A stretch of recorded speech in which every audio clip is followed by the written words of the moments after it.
बिस्मिल्लाहिर्रहमानिर्रहीम। अस्सलाम वालेकुम फ्रेंड्स, कैसे हैं आप सब लोग? मैं ठीक, अल्लाह का शुक्र। फ्रेंड्स, आज मैं आपसे जो है अदरक लहसुन का पेस्ट शेयर करने लगी, जो आप बनाकर फ्रीज़ कर सकते हैं और आसानी से इसको फुल मंथ यूज़ कर सकते हैं। ये शीशे के जार में आप इसको फ्रीज़ कर दें। खाना पकाने से पहले अगर आप 5-10 मिनट पहले निकालेंगे तो थोड़ा इसको इस्तेमाल कर सकेंगे। और ये बहुत फ़ायदेमंद भी है और फ्रेश भी। मार्केट से बना मिलता है, लेकिन इससे ज़्यादा घर का बना हुआ बहुत फ्रेश और खाने में खुशबूदार भी होता है। और आज मैं इसको बनाने का तरीका आपसे शेयर करूँगी। मैं पहले भी इसको बनाकर जो है फ्रीज़ कर चुकी हूँ, इस्तेमाल कर चुकी हूँ, और आज देखते हैं रेसिपी कि ये कैसे फ्रीज़ करते हैं।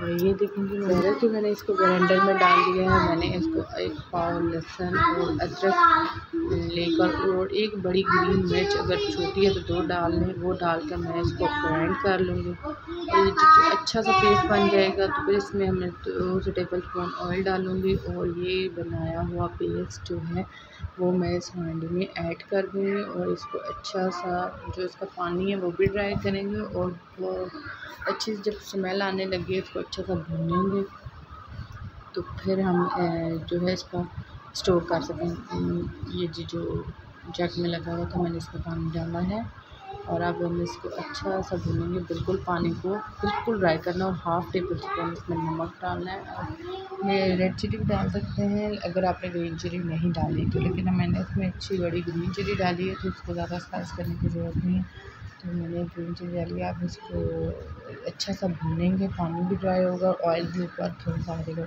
ऑयल बिल्कुल कम डालना है, 2 टेबल स्पून।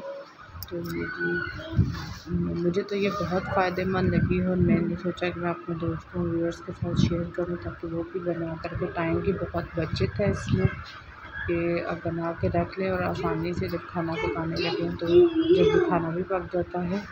और ये इतना अदरक लहसुन छीलने और उसको पेस्ट बनाने का मसला भी नहीं होता। तो ये जी देखें जी, बिल्कुल पानी ड्राई हो गया है, बहुत अच्छा ज़बरदस्त बना, खुशबू भी इसकी आ रही है। तो ये तो हमारा डन हो गया। अब मैं इसको प्लेट में निकाल के थोड़ा ठंडा करूँगी, और फिर मैं इसको शीशे के जार में डाल कर तो रख दूँगी फ्रीज़र में। ओके जी फ्रेंड्स, ये मैं अब इसको जार में रख के स्टोर करने के लिए फ्रीज़र में रखूँगी। अगर मेरी वीडियो पसंद आई तो लाइक एंड शेयर ज़रूर कीजिएगा। मेरे चैनल को सब्सक्राइब और बेल आइकन ज़रूर प्रेस कीजिएगा। ओके, अल्लाह हाफ़िज़, अपना ख्याल रखिए।